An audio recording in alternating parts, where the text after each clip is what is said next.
misread the schedule. I thought Cam wasn't gonna play. Is my Discord stream visible for you guys? It says paused. Oh, hold on. How about now? Yeah, I Yep. can see. Beautiful. Okay, there's gonna be videos in this shit too. It's been a long time doing this, so um, this is gonna be pretty serious.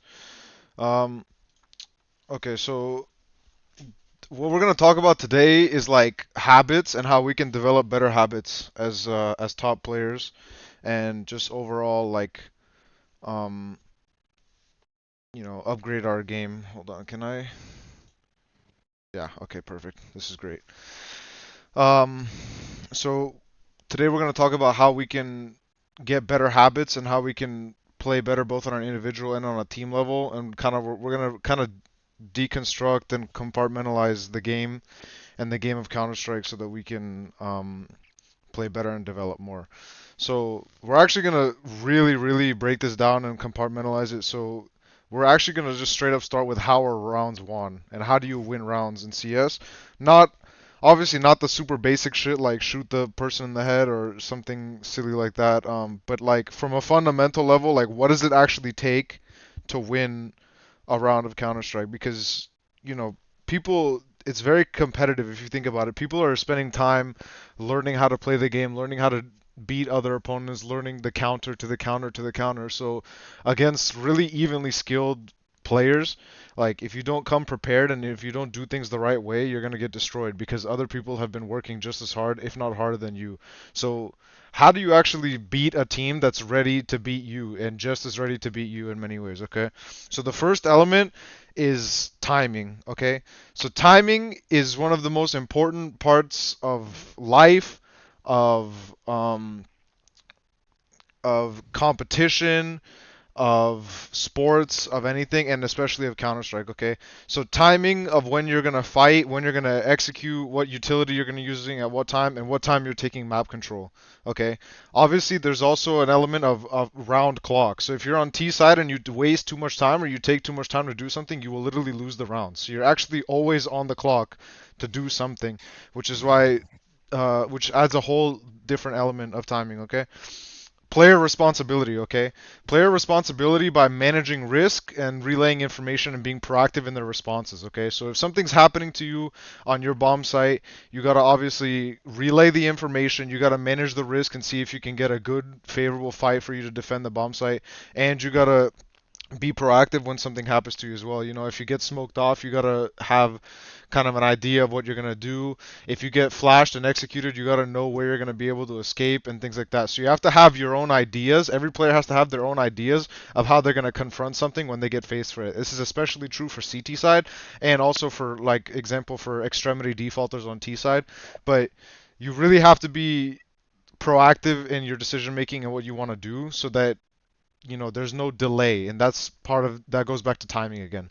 Okay, trading. This is probably you could put this at number one, honestly, or out of the most important. These are not actually in any particular order, but trading is probably the most important part of Counter Strike, and it's actually the importance of trading has been talked about more and more as different generations have started to play. So this is kind of like the this is kind of one of the laws of Counter Strike that's been developed over the 20, 25 years of the game existing. Okay. If not, you can't trade every player, obviously, which is in that second sentence. If not for all, for most or for the most important. So you can't trade every player, especially on T side with these extremity defaults and things like that. But you need to trade as much as humanly possible. And trading is important because you can minimize losses. If somebody dies, you get the man like advantage or the man equilibrium right away, and you're going to be able to continue with whatever call you're doing and whatever action you're taking. So if you are going to take mid control on Ancient, for example, if you actually trade, you can still have a chance at keeping the mid control. But if you don't trade, then you either have to abandon your teammate or you had both died and you didn't get the trade, and now the round is almost over. Okay, individual skill and brilliance, okay? So at the end of the day, obviously we all know this, that somebody needs to shoot the other team when it comes down to it. Especially when they're executing your bomb site, you just have to shoot them. You have to have the skill necessary to win a round, you know? Kills and great plays don't happen by accident.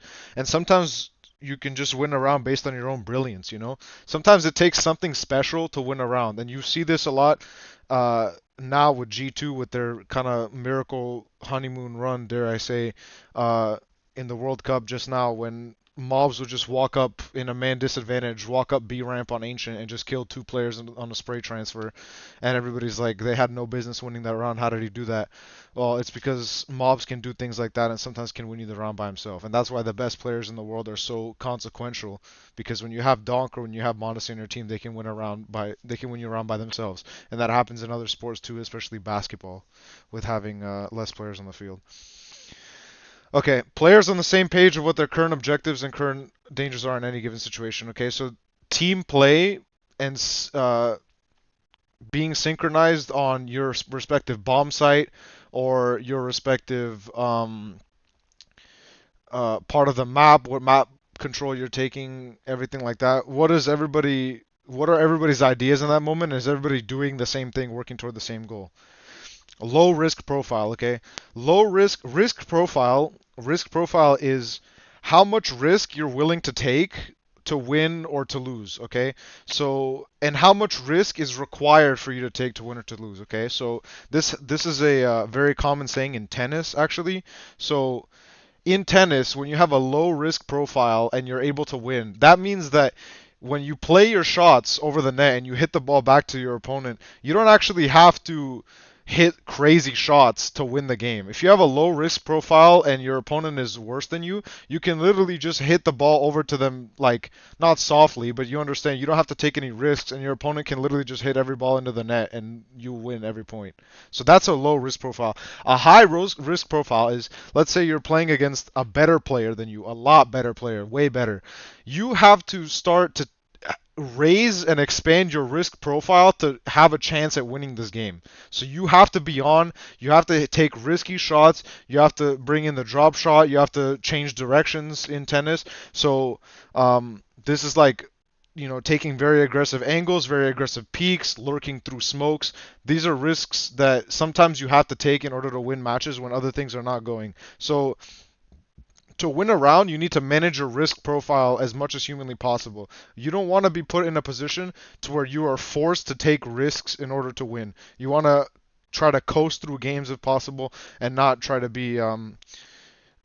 overextend yourself. And this happens a lot in MMA, in boxing, and other sports too. Like you don't want to go up against the big ass heavyweight and go in there and like um just stand in front of him the whole fight and whatever. For example, if you have great wrestling, you want to get this guy on the ground and that's it. You don't want to stand up there with one of the top strikers that are gonna knock you the fuck out.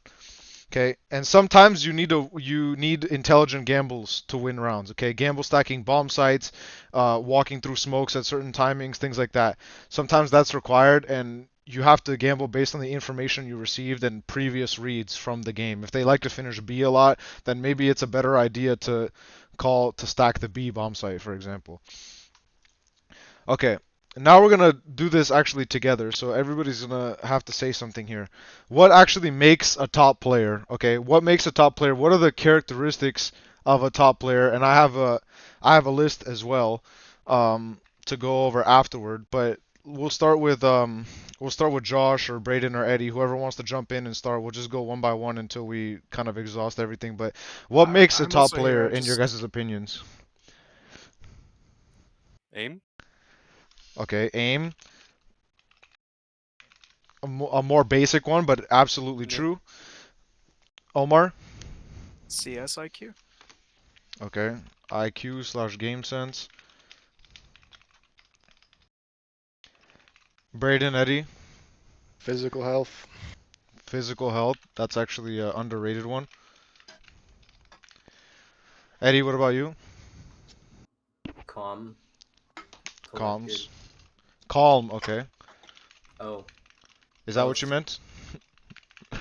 He ran into um two answers.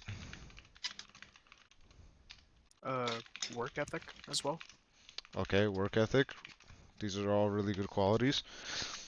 Any more expansive qualities, things that are more niche in terms of Counter-Strike specific stuff. Aggression. Okay, aggression, smart aggression. On the flip side of that, patience. Okay.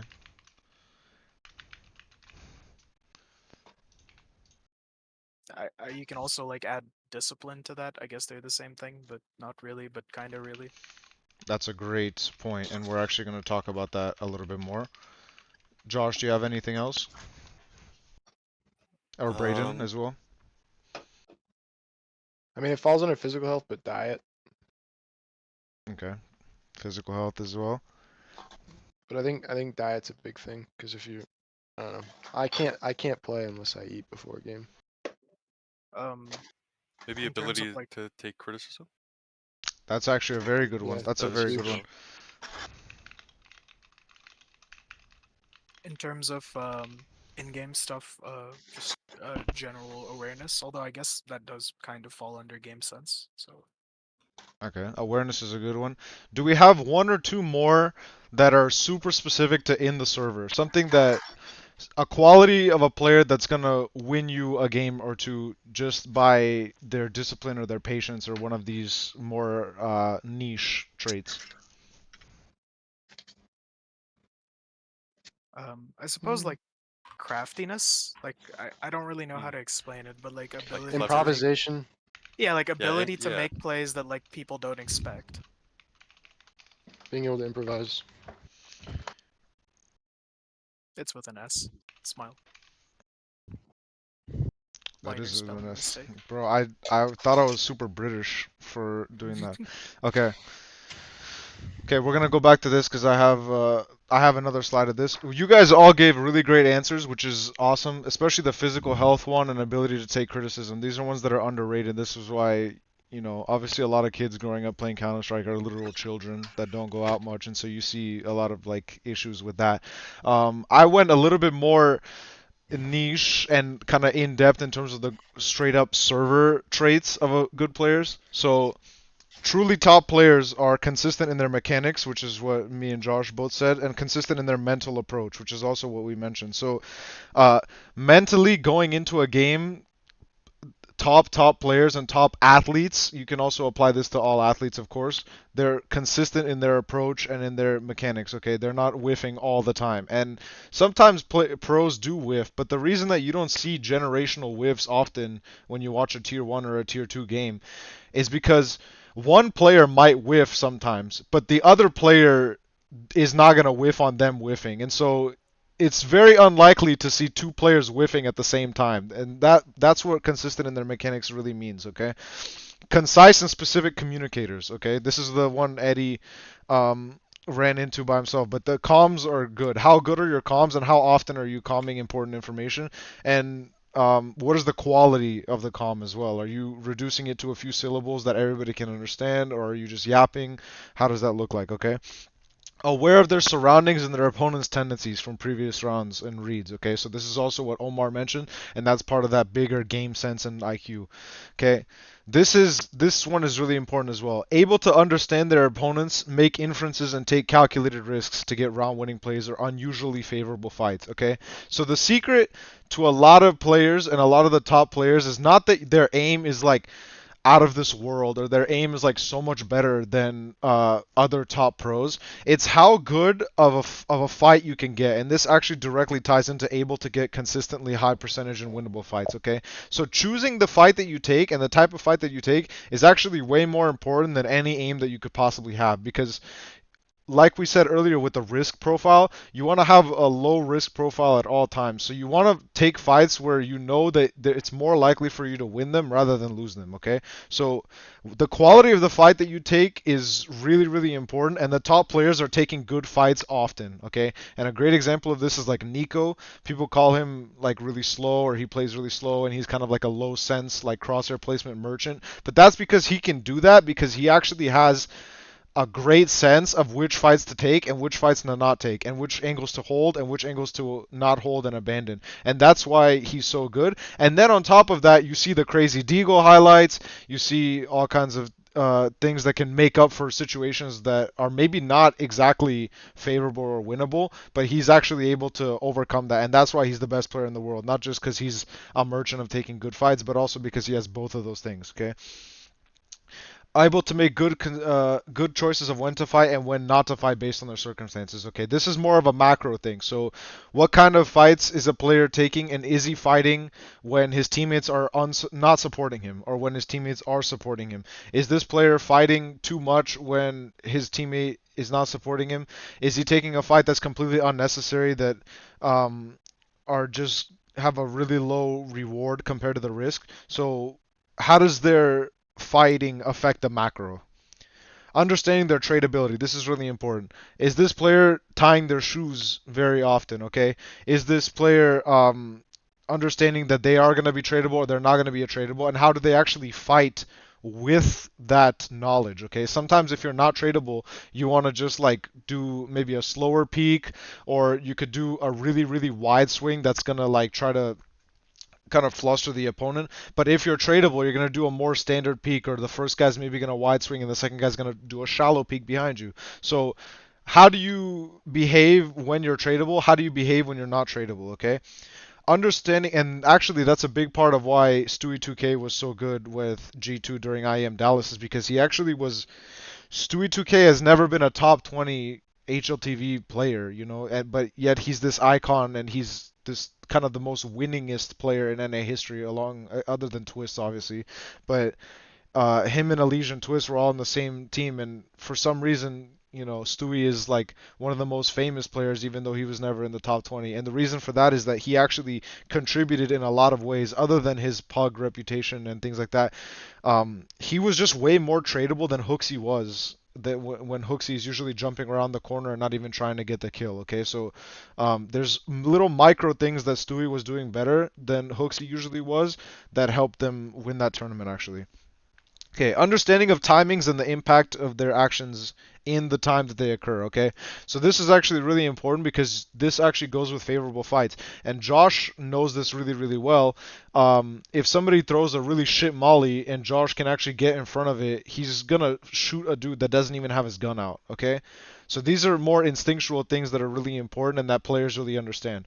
Also, sometimes, this is a good example of Eddie as well, sometimes somebody is spamming a smoke and Eddie knows that they're going to have to reload in a few seconds, and Eddie will get into the smoke and come out and shoot them while they're reloading, okay? Especially if they know there's only one player there. So these little things, understanding timing is really, really important. And then also, in a more advanced kind of idea, you can actually understand timing in terms of the macro level. So when we're about to execute B, Josh will know what is the optimal timing to walk into A main and take a duel that will actually really distract and put the CTs on their back foot. And it's the same with Brayden. If we're actually going to execute A on Anubis and Brayden is defaulting B, kind of AFK for the beginning of the round, Brayden's going to know exactly what the timing is to go into B main and either win a fight or die. But even his death could have impact in that situation because he understands the timing so well, okay? Consistently putting themselves in optimal angles and positions. This is again part of fighting. They're holding the angles that are the most meta and that are the least pre-fireable, okay? They know that where they're going to stand is going to have great impact. And also, many players are holding angles nowadays, especially really particular angles while moving. They're just pressing AD the whole time, and other angles it's not optimal for that, so they're aware of all that. Okay, lastly, this is the point that me and Omar agreed on earlier, discipline and responsibility, okay? Top players, especially extremity players and anchors and IGLs including, are really, really responsible, okay? They are responsible with their movement, with their rotations, with their communication, with all the angles they're holding, and all the objectives that are happening currently in the round, okay? Responsibility is one of the most underrated traits in Counter-Strike. We talk about a lot like when someone's a good anchor, when they make good decisions, but we don't really talk about how responsibility affects the entire game when you're playing it, okay? So responsibility is huge. Okay, more on responsibility because of how important it is, okay? Responsibilities and T defaults and CT side, and what does being responsible actually mean in the server? Okay, when you're responsible, you're usually asking yourself, what does the game need from me right now? And this applies to many other sports as well, like spacing in basketball and soccer, for example, or what the optimal way to beat your opponent is in chess or boxing or anything like that. And what am I responsible right now? This is you keeping yourself accountable to your teammates as well. This is you letting your teammates know whether they can be shot in the back of the head or they can't be shot in the back of the head, and what are you holding, okay? So responsibility requires focus and presence of mind, okay? The reason that you need to be focused is it's very self-explanatory. You just need to be able to understand what your responsibility in the current moment is and what's the best way to actually do your job in that specific moment, okay? The second thing requires awareness of the macro that can be gained from comms or yourself. Now, you're checking the radar, you're listening for footsteps, all these things. So you need to be aware of what is happening in the server around you, not just internally. Requires understanding of who is ahead in the current round. So this is very much like chess actually. So if we're in a 4v5 with more map control, we're really ahead. If we're in a 5v4 or if we're in a 5v4 with map control, we're really ahead. If we're in a 4v5 and we don't have any map control, we're really behind, and we need to fix that now. If it's even numbers, it's 5v5 or it's 4v4, but we have key map control, then we're ahead. So almost every point in the round, somebody is ahead or behind. Maybe sometimes by really, really, really little margins, and sometimes it just seems like straight up equal. But overall, someone's ahead and behind. And this is like chess, okay? Because you'll see anybody who's studied chess or anything like that, you'll see a chessboard, and then everybody's saying like, when they analyze chess, everybody's analyzing a position, and then they'll say white is ahead or black is ahead most of the time. Sometimes it's even, but a lot of the times there's certain things that happen in the middle game of chess that don't really lead you to a win, but it's being ahead or being behind.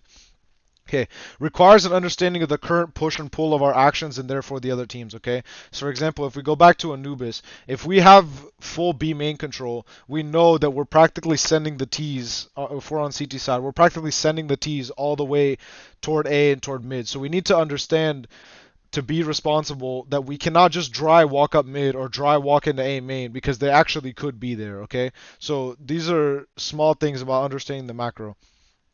Okay, we have some good and some bad recent examples of responsibility, okay? So to start, we have Eddie here.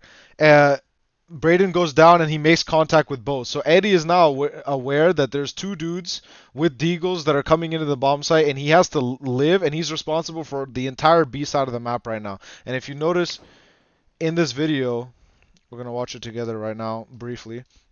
If you notice in this video, we're very far spread out. I believe this is Omar and this is Josh over here, okay? So Braden just went down, all good, happens, but now Eddie is responsible for the entire bomb site, and he takes a favorable fight, and they kind of give it to him because he's not standing anywhere near his teammate. He takes one favorable fight and he wins. This guy's blind peeking him, and now he's just living. He's not chasing this guy. He's not actually holding a really wide angle either. This angle is pretty tight. It's pretty difficult for this guy to kill him, even if he wasn't blind, which he blinds himself because he's an idiot. So it's actually a close angle, and Eddie's doing really well here to just survive and wait for this rotation. And now we've got Omar and Josh in temple ready to trade, and now Eddie is also jumping in when you guys are double peeking this. So this guy hits a nice shot on Omar, and Josh gets the trade while Eddie is ready to fight. So overall, Eddie's composure here is really good, and he's understanding that he's responsible in this current moment for what is happening in this round, okay? Now we're going to talk about this round in particular. This is from the last game. This is going to be covered in the demo review a little bit. But Braden is in a pre-fireable angle against deagles, okay? So this is really scary because we know that they have deagles. The other team, ignore this, by the way. This is from the demo being messed up, but I recorded this off the demo. So Braden has a full belt of utility here, and we're playing against deagles. And so I think Braden is not assuming that these guys are going to hit a live shot on him, but this standing here in this pre-fireable angle against deagles is really scary, and what happens is the guy hits an amazing shot. Now Eddie tries to isolate the fights, but he's not expecting this guy to walk in without his teammate. He literally heard his teammate in B main, and he is not expecting that, and so he hits a nice shot as well.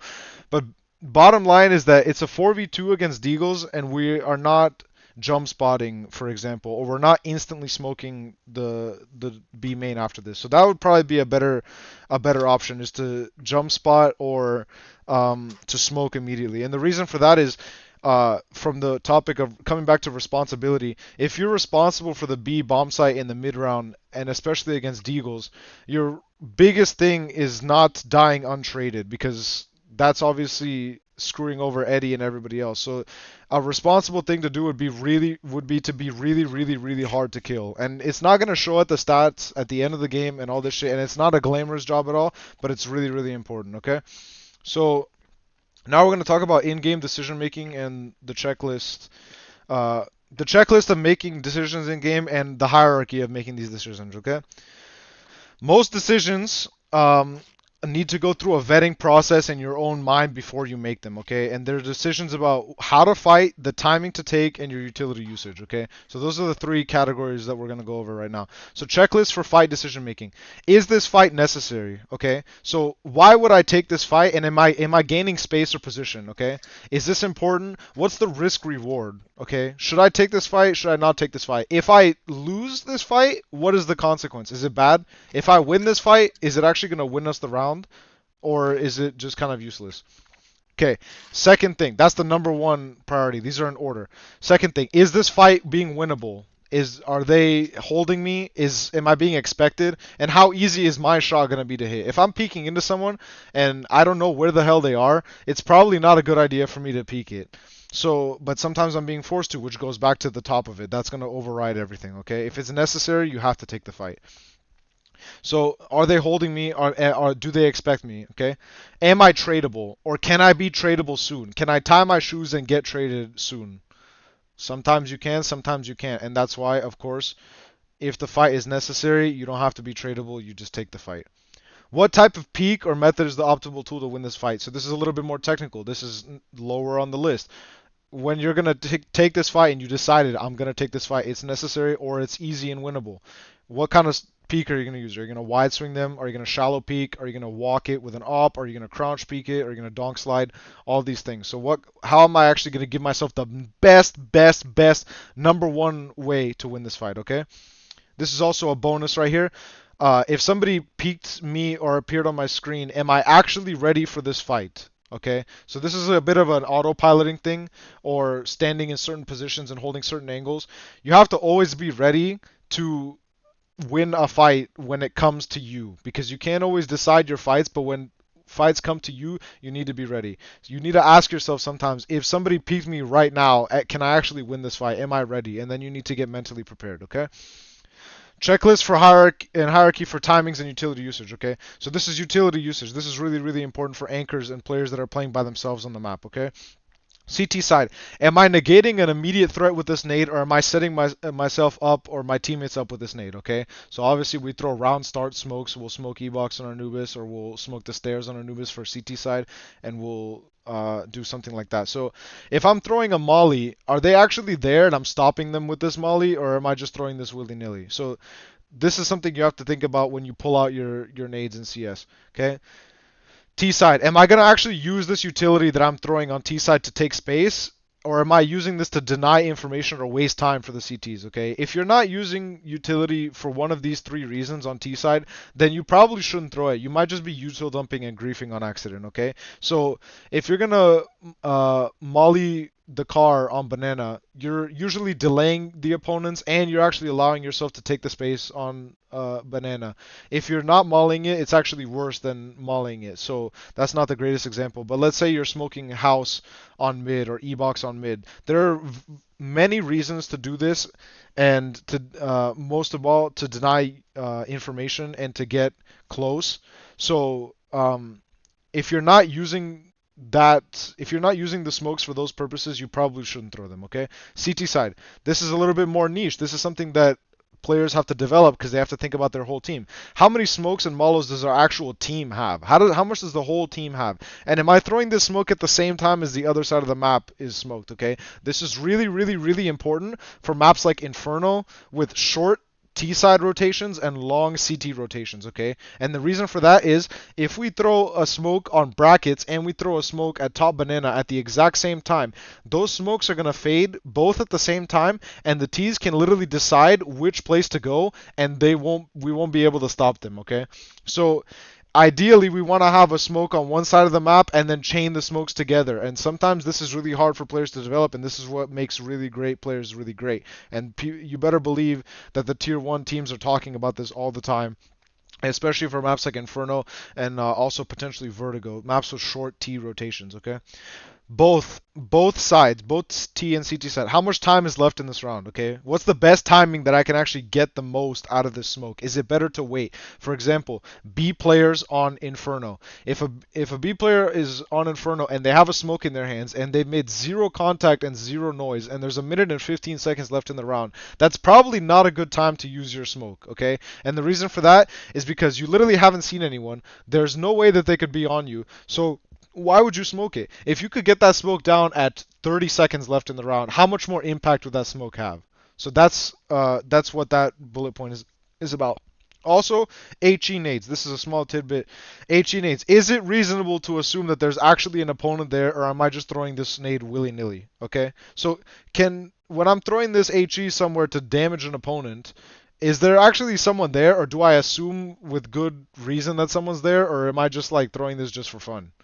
Or, for example, if we're breaking a smoke open to see through it, is there actually going to be someone there possibly that I could take advantage of, or are we just breaking the smoke just because it looks cool? Okay? Micro opportunities and micro timings, okay? Does my opponent expect me, and how much information do I have about my opponent? This is really important for lurkers and extremity defaulters, okay? Sometimes you can walk out of a smoke because you hear people running away from you and you just shoot them in the back, okay? So you need to gather information before you make plays like this. You got to get sound, you got to get info from your comms, and you got to get reads from your previous rounds of how your opponent likes to play, okay? Is this a location where multiple players will be stuck in a default, okay? Let's say we smoked B doors on Ancient, okay? We smoked the B doors, we have control of all of Cat and the B lane and Shelf even. It's probably not a good idea to lurk out of the B door smoke on Ancient. Why? Because there's going to be 3 or 4 T's hanging out back there if they ran a B-centric default at the beginning of the round, okay? That's not a prime place to walk out of a smoke. Now, can you walk through a main smoke on Anubis against their anchor that you know may or may not even be there, especially in a man advantage for you? That's probably a smoke where you can walk through. So there are certain places that you really shouldn't be making kind of instinctual reads at all, unless there's a late round situation or another context. Okay, what are the odds that I can isolate 1 or 2 unsuspecting players? Again, this goes back to, is this a location where multiple players are stuck? Is there going to be 1 dude when I walk through the smoke, or is there going to be 5 dudes? What is the context of the round? Are we ahead, and what information and map control does the team have? And can I judge this riskier instinctual? Can I justify this riskier instinctual play? Okay, if we're in a 5v2 and you're walking through a smoke on CT side and we're up, it's just like full on griefing. Like we don't need any of that. We don't want that, and that's very, very self-explanatory. If we're down a man and we need to win a round, we need something special, we need a little bit of brilliance to win a round, that's the exact time to go for that. Also, is this read or play a round winning play? If it's a round winning play and all of these things check out, you should absolutely be going for these plays, because sometimes rounds are won and lost on individual actions and brilliance that will lead to the entire round snowballing and us winning.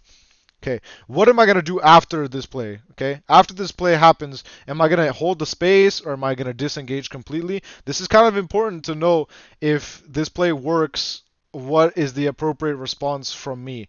Sometimes people get caught out because they don't know what to do after their great play, and their play gets diminished. Maybe they get traded and die or something like that. Okay, examples of good and bad fights, okay? These clips are not phenomenal because I've spent many hours today doing this and finding these clips, and I was running out of time by the time I was looking for these clips. Okay, so this is a clip where Brayden is actually taking a really good fight while he's hunting. Okay, and the reason that this is a really good fight is because the Opper actually shoots and Brayden swings at the exact timing. Okay, hunting is actually not a really good time where you can get a favorable fight. Okay, and everybody knows this. There's a rat CT that could be hanging out in any portion of the map, and you have no idea where he is. Okay, this is actually a really good fight because Brayden baits out the op shot here. He actually gets a little bit lucky on this timing because this guy couldn't shoot him from behind this pillar. But he actually swings on the downtime of the op when he knows that there's no way that the op could shoot him. And he doesn't know that this guy is here, so it's actually a terrific fight. And then he adds a little bit of the individual talent by immediately flicking onto this dude's head with the CZ and becoming untradeable. He actually ends up with 15 HP, but his 12 HP, but his talent got him through and over the edge, and he survived. So that's an example of a great fight. He knows that there's no way that he could die from that particular opper at that time unless he whiffs 30 bullets, which is really rare. Okay, ample utility. This is a bad fight. This is an example of a bad fight. There's ample utility to defend the bomb site. We have enough control, and the left side smoke is still up, which means that we're getting pre-aimed here. Okay, this is from the scrim a few nights ago. The left side smoke is still up. It's a 4v2, and we have a lot of space. Okay, Brayden actually picks up a smoke here. The bomb just went down barely, so we have a bit of time. When you're at CT and you're walking up here and the left side smoke is still up, you're not going to pre-aim the smoke. You're going to pre-aim this angle. And so Brayden actually walks into this angle into their pre-aim. Unfortunately, didn't get a headshot there. It looked like his crosshair was doing enough to get the headshot, actually, but it didn't, unfortunately. And so now this is a decision that kind of causes the round to snowball. We're actually going to go over my mistake in this round because I had a pretty egregious mistake, and that's actually why we lost this round. So this is not a great fight to take, and the reason that we'll come back to as well is it wasn't necessary and they were expecting him. So those are the two top reasons to go over it. And this fight was really good because it was necessary because Brayden was going to die to the bomb if he didn't go hunting. And the fight was very winnable because even though he was being expected, he actually re-peaked at a time when he literally would be impossible for him to die. Let's go over... Okay, this is the last slide. This is what I had to add at the end here. Autopiloting. Okay, this has been a big problem, particularly with me. I'm one of the people with this. Obviously, I have to deal with a lot and think about a lot, and so when I autopilot, it's very costly and it's not good, and it happens quite too often. Okay, autopiloting is a frequent issue, and players need to account for the macro whenever possible and remember that their life is in danger at any time. Okay, so this applies to rotations specifically. Okay, if you're bringing the bomb from one side of the map to another as a T, you need to be aware of where CTs can be coming out from. Okay, for example, if you're crossing mid on Anubis, that's probably not a good idea, especially given that somebody, let's say you're going to the B bomb site from A, somebody's going to rotate from A to B, so you're literally also rotating at the same time as the opponent is rotating. So you need to be aware that your life is in danger at all times. Okay, players need to remember that rat lurks are always possible and very prevalent, and should not discount enemies appearing on screen for a fight unless that area has been 100% cleared or there's other info from the rest of the team, like let's say there's two people alive and we made contact with both people. So this is an example actually where I sold this round right after Brayden died. This round was still winnable. We had a man advantage. Omar gets smoked off in B main, but we could have done something cheeky on that timing.